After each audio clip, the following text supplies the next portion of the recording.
नमस्कार साथियों, हम लेके आए हैं एक और मॉडल पेपर जो राजनीति विज्ञान का है आने वाली एग्ज़ाम के लिए। तो आप ध्यान से पढ़ें। आज का जो चैप्टर है अपना राजनीति का मॉडल पेपर, और मॉडल पेपर में जो सबसे इम्पोर्टेंट क्वेश्चन जो परीक्षा में आते हैं उन्हीं को लेकर अपन आज हल करने वाले हैं। तो अपना जो क्वेश्चन मैंने आपको लिखाए थे कल, उनमें से सबसे आपका पहला क्वेश्चन है कि महाशक्तियों को छोटे देशों के साथ सैन्य गठबंधन की आवश्यकता क्यों पड़ी। अब महाशक्तियों के बारे में आप सब जानते हैं और पढ़ाया भी है मैंने अच्छे से। महाशक्तियाँ क्या थी? जब शीत युद्ध का दौर चल रहा था तब एक जो महाशक्ति थी वो थी सोवियत संघ। दूसरी महाशक्ति आपकी थी अमेरिका, जो कि आप अच्छी तरह से जानते हैं। दोनों महाशक्तियाँ थी, लेकिन दोनों ही महाशक्तियाँ क्या कर रही थी? छोटे छोटे देशों को अपने शक्ति के अंदर मिला रही थी। मतलब महाशक्तियाँ जैसे मानो कि ये सोवियत संघ है, और सोवियत संघ के अगर कोई पास में कोई देश है, इसके पास में भी कोई देश है, तो अमेरिका भी चाहेगा कि ये देश इसके अंदर मिल जाए, ठीक है, और ये भी चाहेगा कि इसके अंदर मिल जाए। तो दोनों ही महाशक्तियाँ ये जो इसके पड़ोसी जो छोटे छोटे देश हैं, उन छोटे छोटे देशों पर अपना नियंत्रण बनाना चाहती थी। लेकिन प्रश्न ये है कि नियंत्रण क्यों बनाना चाहती थी? तो इसको हम समझेंगे। नियंत्रण बनाने का इसका बहुत सारा उद्देश्य होता है। एक तो ये कि अगर ये सारे देश अमेरिका की तरफ मिल जाएंगे तो ये देश अकेला पड़ जाएगा। दूसरा ये है कि ये अगर इसका पड़ोसी देश है, सोवियत संघ का पड़ोसी देश है, और अगर अमेरिका इसको अपने इधर मिला लेता है सपोज, तो अमेरिका यहाँ पर एक सैन्य संगठन या सैन्य टुकड़ी तैनात कर सकता है, यहाँ मिसाइलें तैनात कर सकता है, जिससे सोवियत संघ की सुरक्षा को खतरा हो सकता है। तो इसलिए ये क्या कर रहा, अपने पड़ोसी देशों को या अपने सहयोगी देशों को अपने अंदर मिला रहा, और ये भी अपने जो आसपास के देश हैं उनको अपने अंदर मिला रहा था। तो मिलाने का पहला कारण ये था कि एक तो भू क्षेत्र हासिल करना, भू क्षेत्र को बढ़ाना। पहला कारण क्या है? भू क्षेत्र को बढ़ाना, मतलब अपने इस भौगोलिक क्षेत्र को बढ़ाने के उद्देश्य से ये दोनों ही महाशक्तियाँ छोटे छोटे देशों पर नियंत्रण करना चाहती थी या फिर अपने क्षेत्र में मिलाना चाहती थी।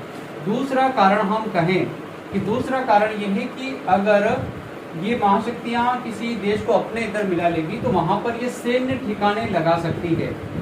तो दूसरा किस लिए मिला रही थी? सैन्य ठिकाने लगाने के लिए। तीसरा अगर कारण कि अगर कोई देश है और वो देश इसके साथ मिल जाता है या फिर अमेरिका के साथ मिल जाता है, उस देश के पास जितने भी परमाणु हथियार है या छोटे मोटे फटाके हैं वो इसको मिल जाएंगे ताकि युद्ध में उसको काम में ले सके। तो तीसरा कारण क्या है? परमाणु हथियार को बढ़ाना या परमाणु हथियार हासिल करना। परमाणु जो हथियार है उसको हासिल करने के उद्देश्य से ये छोटे छोटे देशों को अपने अंदर मिला रहे थे, ठीक है।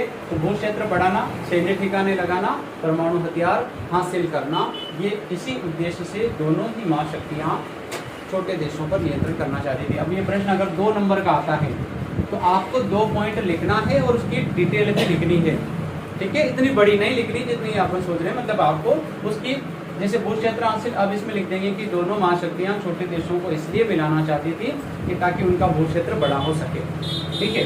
सैन्य ठिकाने लगाना यानी कि दोनों महाशक्तियाँ छोटे देशों को इसलिए मिलाना चाहती थी ताकि वहाँ वो अपना सैन्य ठिकाना लगा सके, ठीक है। तो ये आपका 2 नंबर का। अगर 2 नंबर का पूछे तो आपको 2 पॉइंट लिखना, 3 नंबर का पूछे तो 3 पॉइंट लिखना। ये अपने उस पर निर्भर करता है परीक्षा में कितने नंबर का पूछा जाएगा, ठीक है। मॉडल पेपर में 2 नंबर का था, ये क्लियर हो गया। इसमें कोई संदेह किसी को? अगला जो क्वेश्चन है आपका,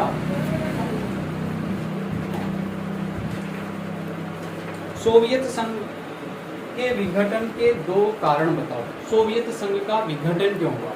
देखो, ये दोनों महाशक्तियाँ लंबे समय तक अस्तित्व में रही, लेकिन धीरे धीरे सोवियत संघ का विघटन हो गया। विघटन यानी पतन हो गया।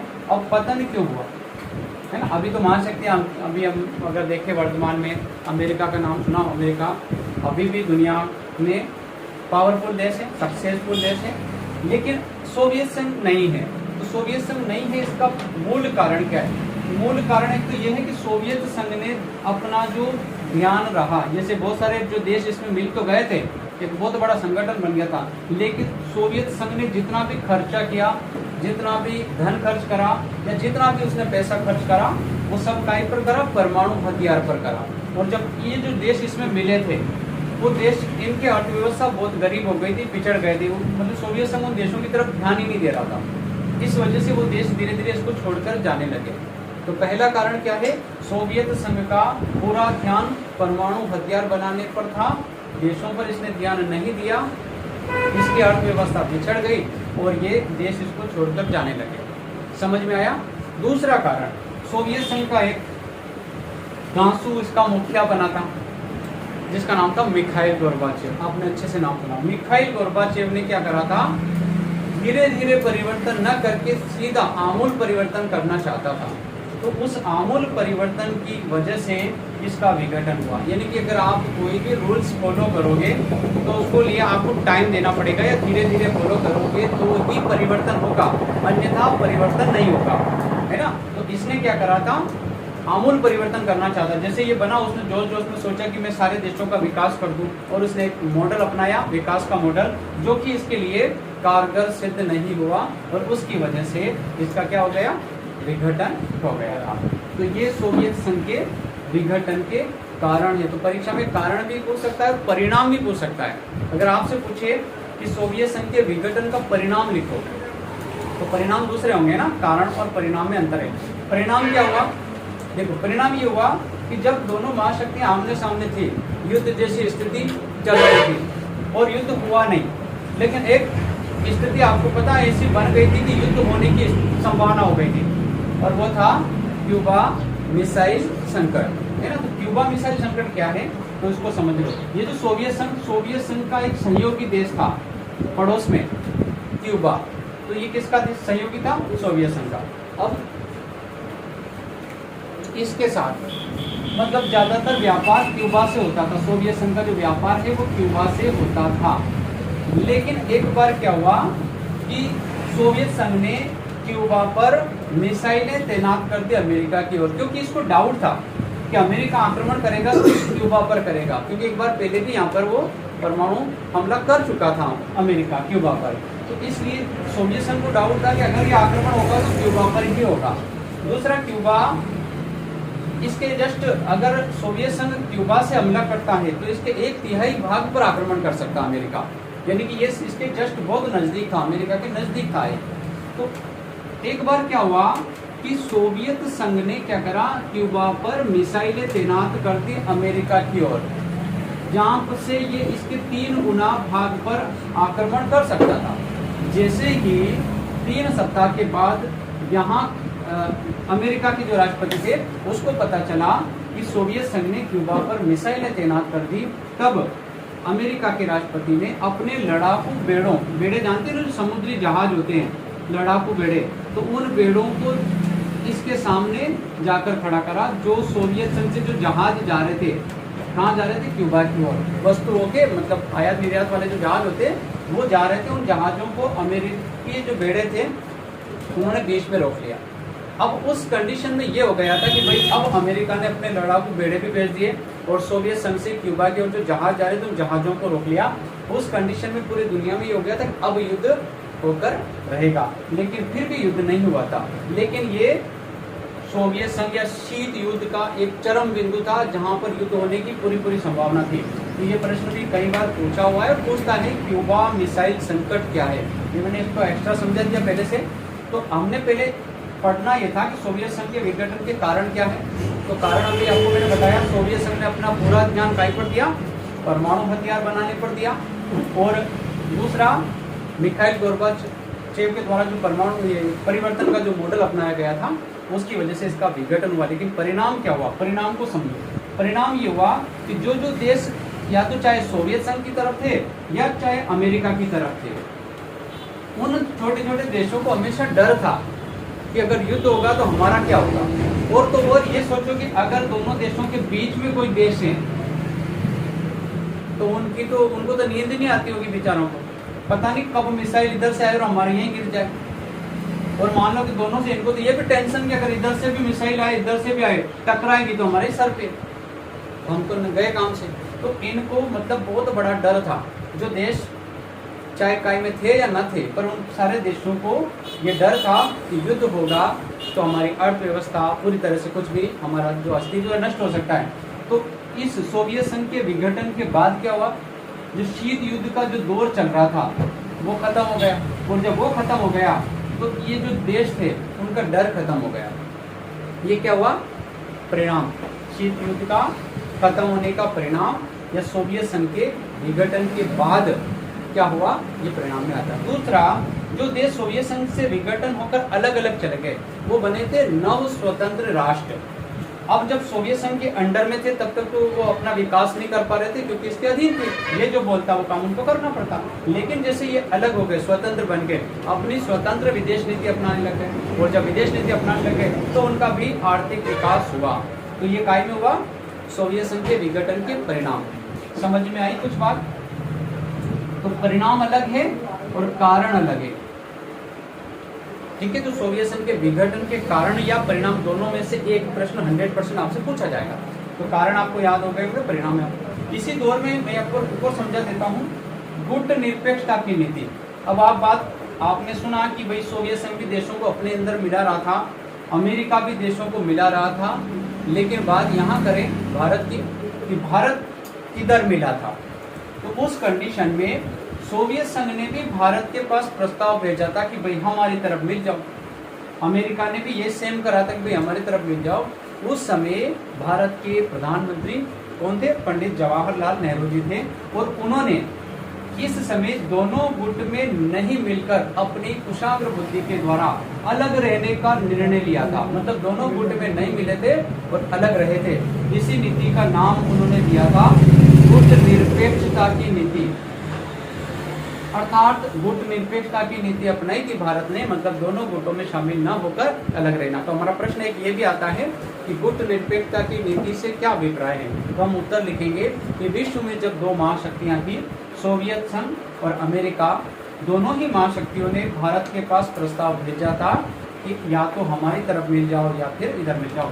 उस समय भारत ने दोनों गुटों में शामिल न होकर एक अलग स्वतंत्र नीति अपनाई थी, जिसे क्या कहा गया? गुट निरपेक्षता की नीति। समझ में आया? अगला जो क्वेश्चन है, मैं आपको हर क्वेश्चन डिटेल में समझा रहा हूँ, एक क्वेश्चन के साथ 2-3 क्वेश्चन, ताकि आपको ये अच्छे से समझ में आ जाए। दक्षेस संगठन के प्राथमिक 7 देशों के नाम लिखो। रियो सम्मेलन के 2 परिणाम लिखो। दक्षेस क्या है? दक्षेस क्या है? जो दक्षिण जो एशिया है, एशिया के, जैसे मान लो कि ये विघटन हो गया था, विघटन होने के बाद बहुत सारे नए गुटों का उदय भी हुआ था, और इस शीत युद्ध का जो दौर चल रहा था उस समय भी बहुत सारे नए गुटों का उदय हुआ था। जैसे आपने नाम सुना होगा नाटो, सेटो, वार्सा संधि। तो ये जो वार्सा संधि बनी थी या वार्सा पैक्ट बना था, वो बना था सोवियत संघ के नेतृत्व में बना था, एक सैन्य गुट है। उसी प्रकार अमेरिका के नेतृत्व में 2 बने थे, एक तो नाटो और दूसरा सेटो, ठीक है। तो ये दोनों गुट एक सैन्य गुट थे, अलग अलग दिशाओं से आक्रमण करने के उद्देश्य या रक्षा करने के उद्देश्य बनाए गए थे। तो ये गुट बने थे। ये गुट बनने के बाद जब ये विघटन हो गया तो दुनिया में फिर ये और भी समस्या हुई। अब जैसे भारत ने ये तो अपना ली गुट निरपेक्षता की नीति, लेकिन डर तो हमेशा था ना कि अगर युद्ध हुआ या फिर हम इनकी तरफ नहीं मिले, अगर इन्होंने हमें मिलाने के लिए आक्रमण कर दिया तो क्या होगा। तो ऐसे भारत के साथ और भी देश थे जिन्होंने गुट निरपेक्षता की नीति अपनाई थी। तो ऐसे 25 देशों ने एक फिर अलग गुट बना लिया था, और उन्होंने अपना पहला शिखर सम्मेलन कहाँ पर करा था? बेलग्रेड में पहला शिखर सम्मेलन करा था, और इस तरह से ये एक अलग गुट बन गया, ठीक है। तो ये जो गुट बन गया तो जहाँ तक तो ठीक है, लेकिन इन गुटों के बाद भी भारत ने एक अपना गुट बनाया जिसका नाम है दक्षेस, या फिर इसको हम कह सकते हैं सार्क। ऐसे ही एक गुट बना था आसियान, उसी प्रकार एक गुट बना था यूरोपीय संघ। तो यूरोपीय संघ है, आसियान है, चाहे दक्षेस है, तो मूल रूप से जो पूछा जाएगा दक्षेस, ठीक है। तो जो सार्क है, सार्क का पूरा नाम क्या है? South Asian association regional for cooperation, है ना, दक्षिण एशियाई क्षेत्रीय सहयोग संगठन। इसमें प्रारंभ में 7 देश थे, भारत के जो पड़ोसी देश है सभी इसमें हैं। इसके अलावा बाद में इसमें एक देश ने और सदस्यता ली थी, अफगानिस्तान ने लास्ट में। तो अभी वर्तमान में इसमें कितने देश हो गए? 8 देश है, लेकिन उसने पूछा था 7 देश के बारे में बताओ। तो ये तो दक्षेश है, लेकिन आपसे पूछा जाए कि दक्षेश के कार्य क्या है, मूल रूप से जो अपना इंपॉर्टेंट प्रश्न है, दक्षेश के कार्य लिखो। अब मान लो कि अगर जैसे कोई गुट बनाया देशों ने मिलकर, चाहे वो यूरोपीय संघ हो, चाहे वो आसियान हो, चाहे फिर वो दक्षेश हो, किस उद्देश्य से गुट बनेगा? गुट बनाने का पहला उद्देश्य ये है कि जो दक्षेश के अंदर जो भी देश है, 8 देश है, तो वो 8 देश मिलकर आपस में व्यापार करेंगे। तो आप सोच रहे होंगे कि क्या व्यापार यूं नहीं होता है? क्या व्यापार यूं भी हो सकता है, लेकिन अगर कोई देश अपना एक संगठन बना लेता, संगठन बनाने के बाद उसमें क्या होता है, समझौते होते हैं कि भाई हम इतना % टैक्स लेंगे, मतलब टैक्स दर हम मुक्त व्यापार कर देंगे, व्यापार को करेंगे, लेकिन अपने देश में टैक्स या लगाना नहीं लेंगे, अदर किसी देश में व्यापार करेंगे। तो उससे क्या होगा, देश मिलकर एक अपनी मजबूत अर्थव्यवस्था कायम कर सके। इस उद्देश्य से ये अपना संगठन बनाते हैं।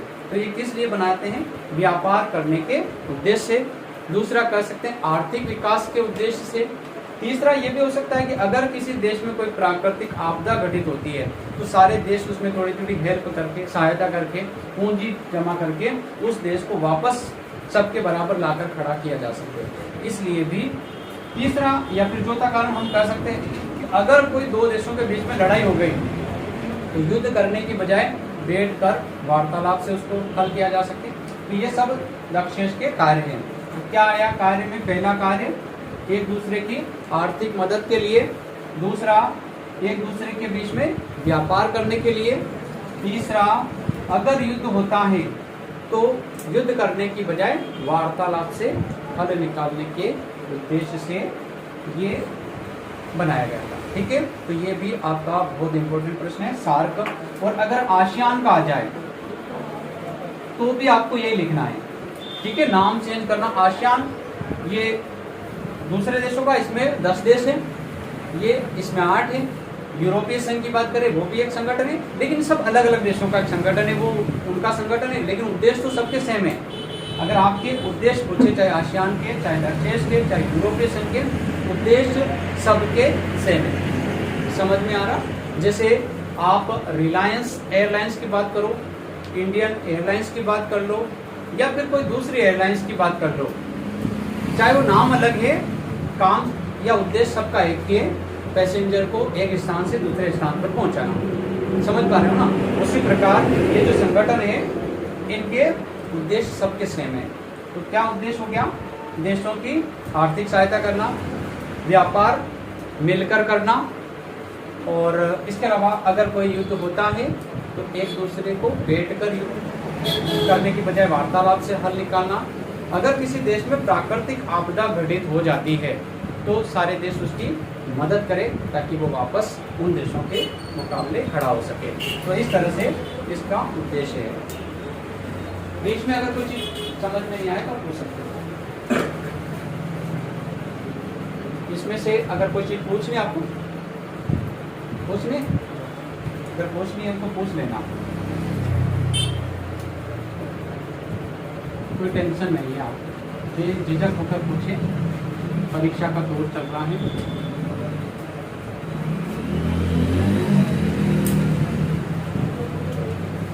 मेरे अकेले पढ़ाने से कुछ नहीं होगा, तुम्हें भी बीच में अगर प्रॉब्लम है ना तो पूछ लेना चाहिए। एक तो वो कुंवर नारायण बेचैन, नाम सुना? आपके हिंदी के अच्छे लेखक हैं, पाठ भी है उनका। क्या नाम है पाठ में? कुंवर नारायण बेचैन।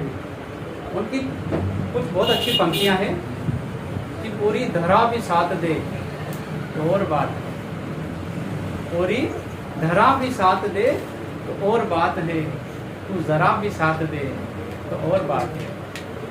चलने को तो एक पैर से भी चलते हैं लोग, चलने को तो एक पैर से भी चलते हैं लोग, लेकिन दूसरा भी साथ दे तो और बात है। समझ रहे हो? तो मैं अकेला पढ़ाऊंगा बहुत अच्छी बात है, लेकिन अगर तुम भी पूछोगे तो फिर और बात है। समझ रहे हो? अगला जो क्वेश्चन है आपका, रियो सम्मेलन के दो परिणाम लिखो। रियो सम्मेलन होता क्या है? रियो सम्मेलन इसलिए नाम है क्योंकि ये रियो शहर में हुआ था, रियो डी जेनेरो में हुआ था, रियो डी जेनेरो में सम्मेलन हुआ था, इसलिए इसका नाम है रियो डी जेनेरो सम्मेलन या फिर रियो सम्मेलन। ये सम्मेलन मुख्य रूप से हुआ था पृथ्वी का जिस तरह से लोग विनाश कर रहे हैं, जिस तरह से संसाधनों का दोहन कर रहे हैं, इसी दोहन को रोकने के लिए ये सम्मेलन आयोजन किया गया था। कब किया गया था? 1992 में। इसलिए इस सम्मेलन का नाम पृथ्वी सम्मेलन भी है। क्या नाम है? पृथ्वी सम्मेलन। पृथ्वी सम्मेलन है और इसमें मूल रूप से इसको पृथ्वी सम्मेलन इसलिए रखा गया क्योंकि ये पृथ्वी को लेकर था। इसका जो विशेष मुद्दा था वो था पर्यावरण। पर्यावरण को लेकर ये मुद्दा था। रियो डी जेनेरो सम्मेलन हुआ था, ये कहाँ पर है? ये ब्राजील में है। ब्राजील में एक शहर है रियो डी जेनेरो जहाँ पर यह सम्मेलन हुआ था। और इस सम्मेलन में मुख्य जो मुद्दा था वो काय को लेकर था? पृथ्वी को लेकर था। सम्मेलन कौन आयोजित कर, जितने भी शिखर सम्मेलन होते हैं वो कौन आयोजित करता है? कौन रखता है सम्मेलन को? संयुक्त राष्ट्र संघ। संयुक्त राष्ट्र संघ के द्वारा इस सम्मेलन का आयोजन किया गया था और इसमें मुख्य जो मुद्दा था पर्यावरण का था। पर्यावरण को बचाना, जिस तरह से ओजोन परत का अपक्षय हो रहा, ओजोन परत का जो दोहन हो रहा उसको कम करना, ग्लोबल वार्मिंग की जो समस्या है, पृथ्वी का जो तापमान बढ़ रहा है, इस तापमान को कम करना मुख्य उद्देश्य इसमें रखा गया था। इसी का नाम था रियो डी जेनेरो सम्मेलन या पृथ्वी सम्मेलन। तो इसका मुख्य उद्देश्य पर्यावरण को जो क्षति पहुंच रही, नुकसान पहुंच रही, उस नुकसान को कम करना इसका मूल उद्देश्य था। ठीक है, अगला जो कोई प्रश्न है?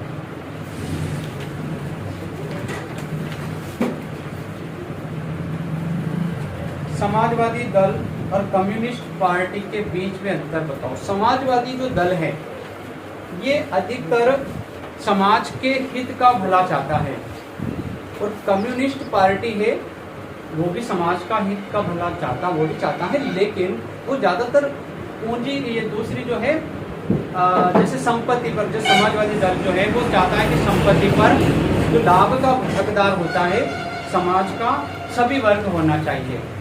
और ये जो दूसरी पार्टी कम्युनिस्ट, इसका मानना था कि लाभ का हकदार कौन होना चाहिए?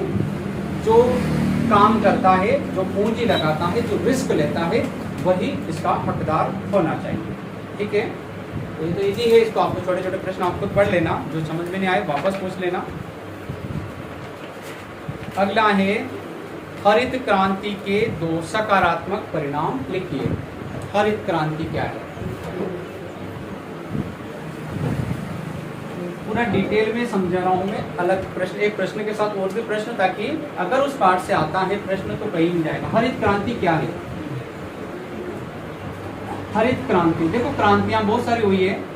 हरित क्रांति हुई है, श्वेत क्रांति हुई है, नीली क्रांति हुई है, पीली क्रांति हुई है, भूरी क्रांति हुई। सबका मैंने एक बार PDF डाला था जिसमें सबके नाम है। हरित क्रांति का संबंध हरे भरे से ना, गेहूं और चावल उत्पादन से है। पीली क्रांति का संबंध सरसों से है। नीली क्रांति का संबंध मछली उत्पादन से है। तेरे को क्या प्रॉब्लम हो रही? नहीं, आप बोलो, बताओ। बड़ी हंसी आ रही है आपको, कोई खास बात है तो हमें बताओ तो हम भी हंस ले। ठीक, नहीं बहुत देर से आप कई बार इसके कंधे पे हाथ रख रहे हैं, बैठने में कोई अनकंफर्टेबल लग रहा है आपको? अरे कोई प्रॉब्लम है तो बता दो। नहीं, आंखों से आंखें मिलाकर तो देखिए, आंखों से आंखें मिलाकर तो देखिए, हमारे पास आकर तो देखिए। लोग भी करेंगे आपसे बहुत मोहब्बत। एक बार अच्छे साबुन से नहा कर तो देखिए। अब यहाँ आ जाओ हरित क्रांति में। तो मैं आपको बता रहा था हरित क्रांति का संबंध गेहूं और चावल उत्पादन से है।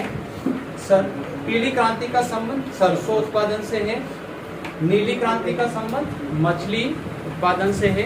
भूरी क्रांति का संबंध, भूरी क्रांति का संबंध अधिकतर आलू और गेहूं जो है आलू उत्पादन उनसे संबंध रखता है। ठीक है। श्वेत क्रांति का संबंध आपको पता है, ऑपरेशन फ्लड हुआ था, दूध उत्पादन से है। तो यहाँ आपसे वो पूछ सकता है हरित क्रांति और एक श्वेत क्रांति। श्वेत क्रांति का संबंध होता था दूध से। ठीक है, इसको मैं समझा रहा हूँ। पहले हरित क्रांति पर अपन बात करते हैं। हरित क्रांति जो हुई थी इसका मूल कारण था 1960 के दशक में, 1960 के दशक में, दशक यानी कि 10 साल का समूह। तो इसी के दौर में क्या हुआ था, 1960 और 70 के बीच में भारत में पड़ा था एक अकाल। कब, समथिंग 66, 67, 68 उसके कक्ष में बहुत ज़्यादा मतलब बारिश नहीं हुई थी भारत में। जब बारिश नहीं हुई थी तो यहाँ पर खाद्यान्न की समस्या उत्पन्न हो गई थी, और उसी खाद्यान्न की पूर्ति करने के लिए सरकार ने इस हरित क्रांति को अपनाया था। और इसके दौरान उन्होंने क्या करा था, समझो। हरित क्रांति को जब अपनाया था तो उसमें जो 5 राज्य जैसे पंजाब हुआ, हरियाणा हुआ, गुजरात, राजस्थान, महाराष्ट्र, इन 5 राज्यों में होते हुए एक नहर निकाली गई थी, जिस नहर का नाम था इंदिरा गांधी नहर। और इस नहर से बहुत सारी लिफ्ट नहरें निकाली गई थी पानी के लिए।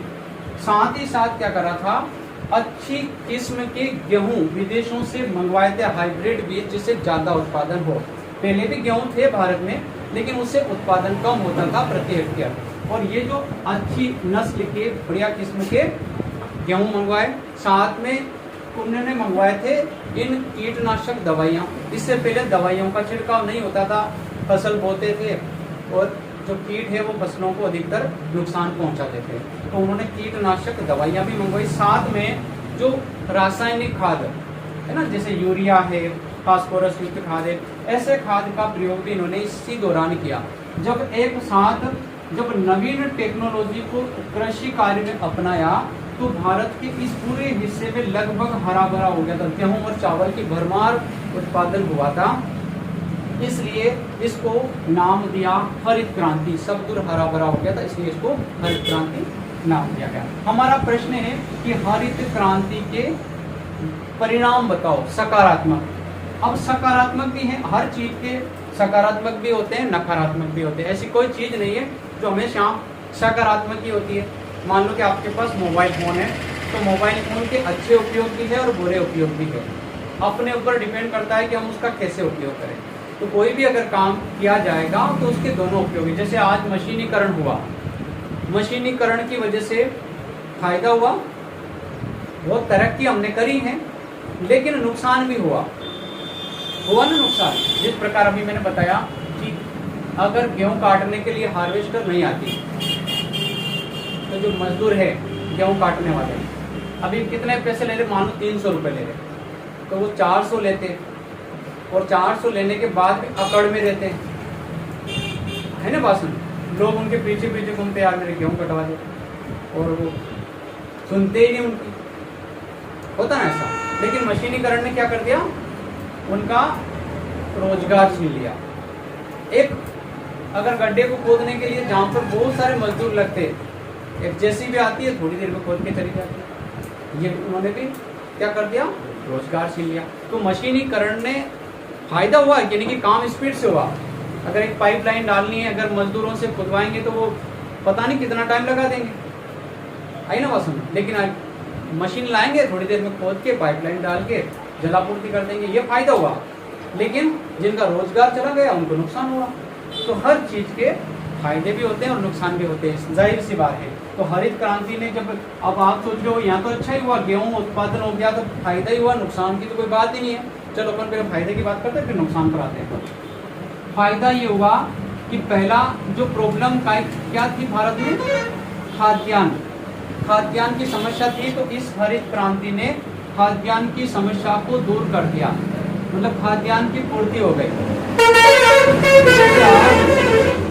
दूसरा फायदा ये हुआ कि ये पूरे क्षेत्र में जब इतनी नवीन टेक्नोलॉजी को अपनाया गया, नहर को बनाने का काम किया गया, तो इसमें हजारों लोगों ने काम किया, जिससे लोगों को रोजगार मिल गया।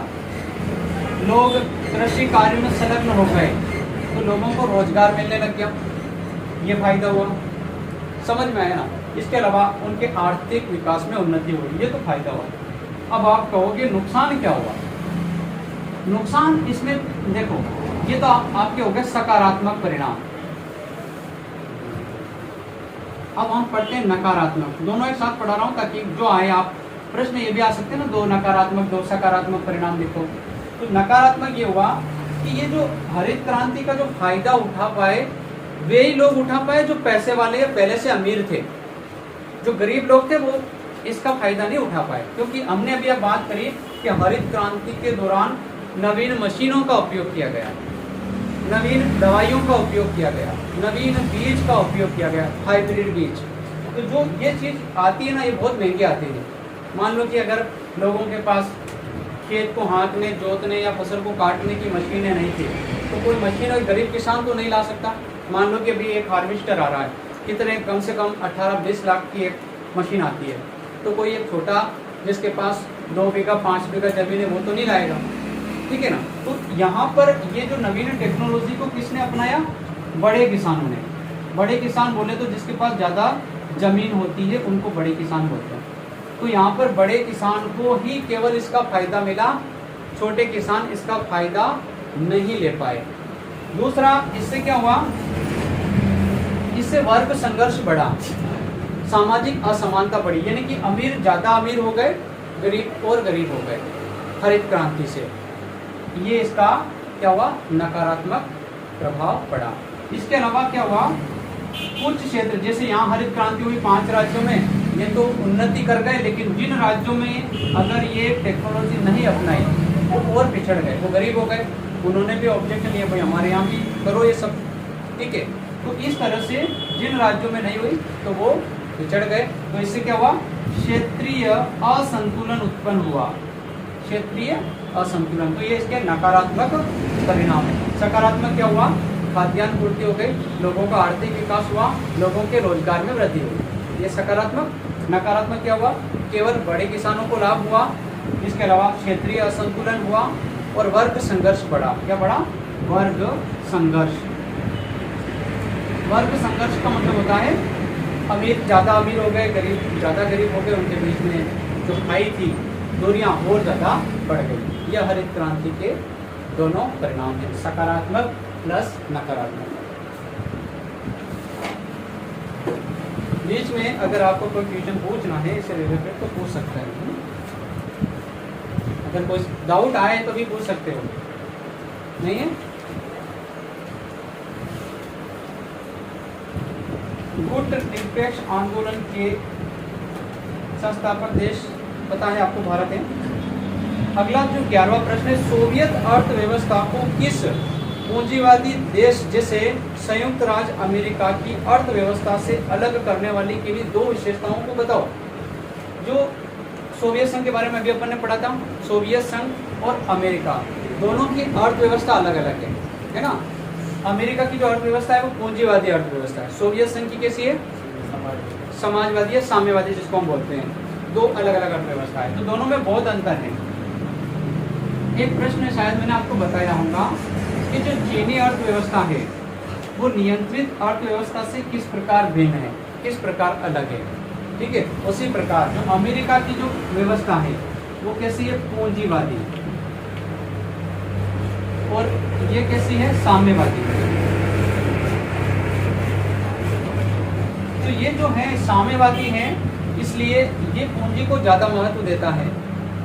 उत्पादन पर ये चाहते हैं कि उत्पादन का जो लाभ हो वो सभी लोगों में बराबर बंटना चाहिए। ये बोलता नहीं, लाभ का हकदार वही होता है जो पहले रिस्क लेता है। मतलब ये ज्यादातर इनका फोकस पूंजी को संग्रहण करना, केंद्रीकरण करना, और इनका जो है पूंजी का विकेंद्रीकरण करना। तो ये ज्यादातर समाज कल्याण के बारे में सोचता है, ये ज्यादातर अर्थव्यवस्था को मजबूत बनाने में सोचता है। ये पुरानी टेक्नोलॉजी को अपनाना चाहता है, ये नवीन टेक्नोलॉजी को अपनाना चाहता है। ये नवीन टेक्नोलॉजी की वजह से तरक्की करता है। ये अपनी उस परंपरागतवादी पे रहना चाहता है कि भाई नहीं, नवीन टेक्नोलॉजी आएगी तो हमारे जो संसाधन है उसका हास होगा, या फिर बहुत सारी चीज़ों की कमी होगी। जैसे अगर हम हमारी संस्कृति है, अगर उसको हम अपनाते हैं, हमारी संस्कृति इंडिया की सबसे अच्छी बेस्ट संस्कृति है, इसमें कोई संदेह नहीं है। लेकिन अगर हम चाहें कि हम केवल हमारी इंडिया की बनी हुई वस्तु को ही अपनाएं या हमारी संस्कृति को ही अपनाएं, हम दूसरी संस्कृति को नहीं अपनाएं, तो अगर कुछ हद तक अगर हम नहीं अपनाएंगे तो कहीं किसी क्षेत्र में हम पीछे रह जाएंगे। अगर दुनिया के जिस दौड़ में सभी देश जा रहे हैं उस देश में, हाँ मैं ये कह रहा हूँ कि संस्कृति को भूलना नहीं चाहिए, हमारी संस्कृति का हमें अनुसरण करना चाहिए, उसको साथ लेकर चलना चाहिए, लेकिन हमें दुनिया के देशों के मुकाबले या बराबर खड़ा रहने के लिए हम अपनी संस्कृति को अपना, इसमें बहुत अच्छी बात है, लेकिन विदेशी संस्कृति को भी स्वीकार करना पड़ेगा। अगर हम विदेशी संस्कृति को बिल्कुल पूरी तरह से इग्नोर कर दें, संस्कृति को स्वीकार ही नहीं, हम स्वदेशिता को महत्व दें, अच्छी बात है कि स्वदेशिता को महत्व देना भी चाहिए और दे भी रहे हैं, लेकिन हमें विदेशी जो संस्कृति है, पाश्चात्यकरण है, उसको भी किसी हद तक अपनाना पड़ेगा। हम बात करें कि अगर हम मान लो हम चाहें कि हम मोबाइल फ़ोन का यूज़ नहीं करेंगे क्योंकि ये तो विदेशी संस्कृति का है, ये तो विदेशी कल्चर है, तो हम बहुत सारी चीज़ों से आज वंचित रह जाएंगे। हम इंटरनेट का उपयोग नहीं करेंगे क्योंकि ये तो भारत ने नहीं बनाया, ये तो विदेशी संस्कृति है, तो हमें सूचना हमारे तक नहीं पहुँचेगी। तीव्रगामी साधन है, चाहे प्लेन है, ट्रेनें हैं जो बहुत हाई स्पीड से चलती है, हम तो बोलते हैं कि हम तो हमारी संस्कृति, हम तो बैलगाड़ी से यात्रा करेंगे, हम तो नहीं बैठे प्लेन में, तो हम नहीं स्पीड को कवर नहीं कर पाएंगे। तो कहने का अर्थ ये है कि हम हमारी संस्कृति को अपनाना चाहिए, क्योंकि हमने पहले ही कहा कि हमारी संस्कृति दुनिया की सबसे अच्छी संस्कृति में से एक मानी जाती है, लेकिन इसको भी हम ये नहीं ठुकरा सकते कि हम दूसरी संस्कृति का अनुसरण बिल्कुल नहीं करें, उसके भी साथ में या उसके तटस्थ हमें रहना पड़ेगा अगर हमें तरक्की की सीढ़ियाँ चढ़नी है।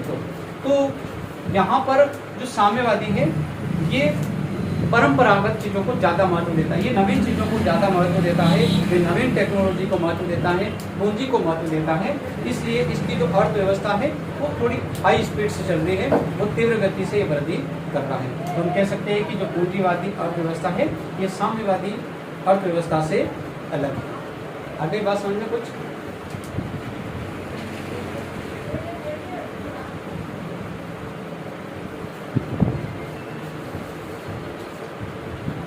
इसके अलावा ऐसे दो मसलों का नाम बताइए जिन पर भारत बांग्लादेश के बीच आपसी सहयोग है।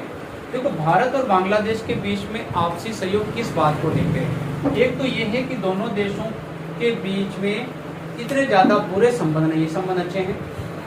अगर भारत में बांग्लादेश में कुछ टाइम पहले कुछ बाढ़ आई थी, भारत ने वहाँ पर खाना भी पहुँचाया था, साथ में आर्थिक सहायता भी करी थी।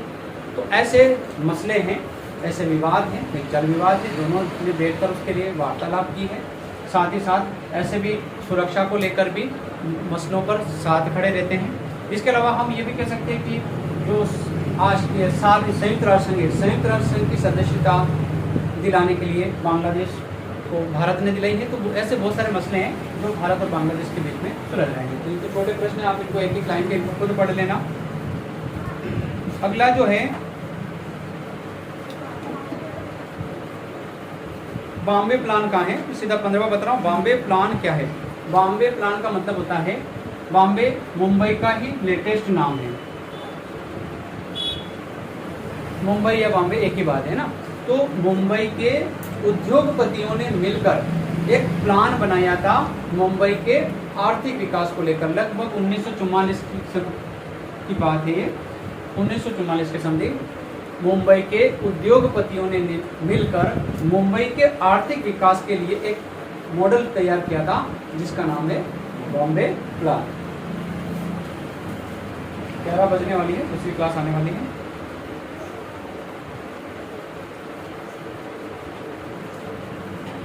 एक दलीय सरकार या एकल पार्टी प्रभुत्व राजनीतिक या लोकतंत्र पर इसका कैसा प्रभाव पड़ता है? एक दलीय सरकार या फिर एकात्मक सरकार जिसको बोलते हैं। तो हमारे देश की जो सरकार है या अभी जो वर्तमान में जो सरकार बनी हुई है ये कैसी है?